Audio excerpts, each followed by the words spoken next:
Magandang hapon sa ating lahat. Narito update sa magiging lagay na ating panahon. Patuloy pa rin umiiral ang easterlies o yung mainit na hangin mula sa dagat Pasipiko sa buong bahagi ng ating kapuluan. Ito pa rin yung nagdudulot ng mainit at maalinsangan na panahon dito sa Metro Manila, pati na rin sa ibang bahagi pa ng ating bansa na kung saan ngayong hapon hanggang mamayang gabi, posible rin ito magdulot ng mga pulupulong panandaliang buhos ng pag-ulan sa iba't ibang bahagi po ng ating kapuluan. Na kung saan, pwede po natin i-monitor yung ating mga thunderstorm advisory na ipinalalabas sa ating mga social media accounts. Sa kasalukuyan, wala ho tayong minomonitor na LPA o bagyo na posibleng makaapekto sa ating bansa.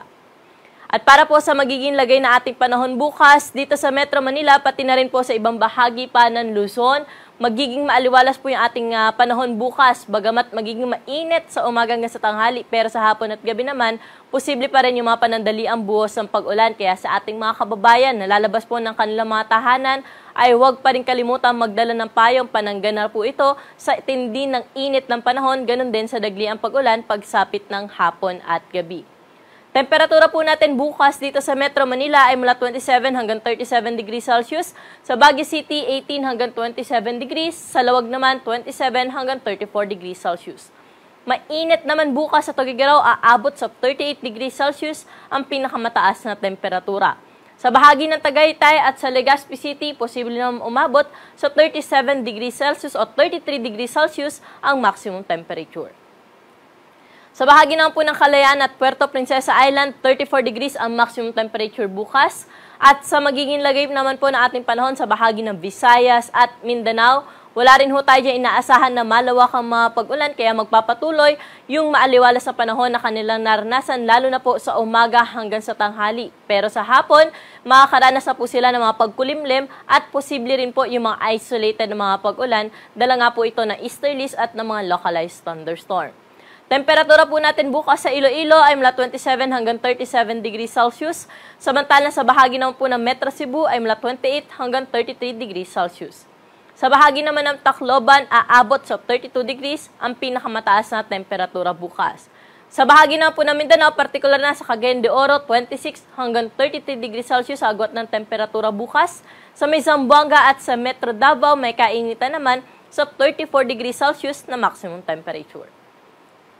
Sa mga kababayan naman po natin na maglalayag, wala tayong gale warning na nakataas sa anumang baybayin na ating karagatan, kaya malayong mga kapalaot yung ating mga kababayan mangisda, pati na rin yung may maliit na sasakyang pandagat.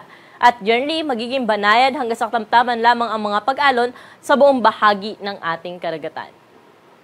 At para po sa ating 3-day weather outlook dito sa buong bahagi ng Luzon or particular na dito sa Metro Manila, Baguio City at sa Legazpi City. For the next 3 days, wala ho tayong naasahan na malawak ang mga pag-ulan, kaya magpapatuloy po yung maaliwalas na panahon na ating naranasan, ngunit mainit nga po sa dakong tanghali na kung saan dito sa Kamaynilaan aabot po ng 37 degrees Celsius yung pinakamataas na temperatura. Sa Baguio City naman po maglalaro sa 18 hanggang 27 degrees Celsius at sa Legazpi City 26 hanggang 32 degrees Celsius. Sa bahagi naman po ng Metro Cebu, Iloilo at sa Tacloban, bagamat magiging maaliwalas ang panahon dyan, posible po ang mga thunderstorm pagsapit ng hapon at gabi, kaya magdala pa rin po tayo ng mga panangga sa dagliang pag-ulan, lalo na sa hapon at sa gabi.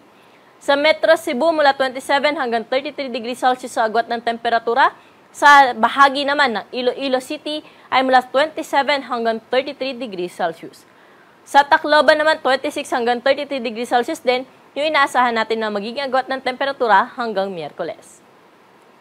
Sa bahagi naman po ng Metro Davao, by Monday hanggang Tuesday po yan, inaasahan natin na makakaranas po sila ng makulimlim na panahon na may mga kalat-kalat na mga pag-ulan, mga pagkidlat at pagkulog, dala po ito na Intertropical Convergence Zone. Pero pagsapit po ng Miyerkules, improved weather condition na po yung ating nakikita sa bahagi ng Metro Davao. Sa Cagayan de Oro City, wala ho tayo nakikita epekto dyan na ITZZ, kaya patuloy po nila maranasan ang maaliwalas na panahon, pero mataas po ang tsansa ng mga pag-ulan dyan, lalo na sa hapon at sa gabi. Sa bahagi po ng Zamboanga City, pati na rin sa ilang areas pa sa may southern portion ng Mindanao, makakaranas po sila ng mga pag-ulan, lalo na po by Tuesday.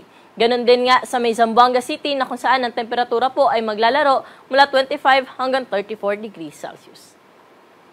At ang araw po natin dito sa Metro Manila ay lulubog sa gap na 6:12 ng gabi. At muli po itong sisikat bukas ng 5:35 ng umaga.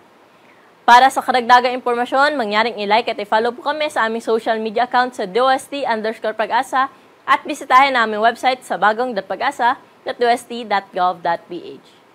At yan po yung latest dito sa Weather Forecasting Center. Ako po si Ana Cloren Horda. Magandang hapon.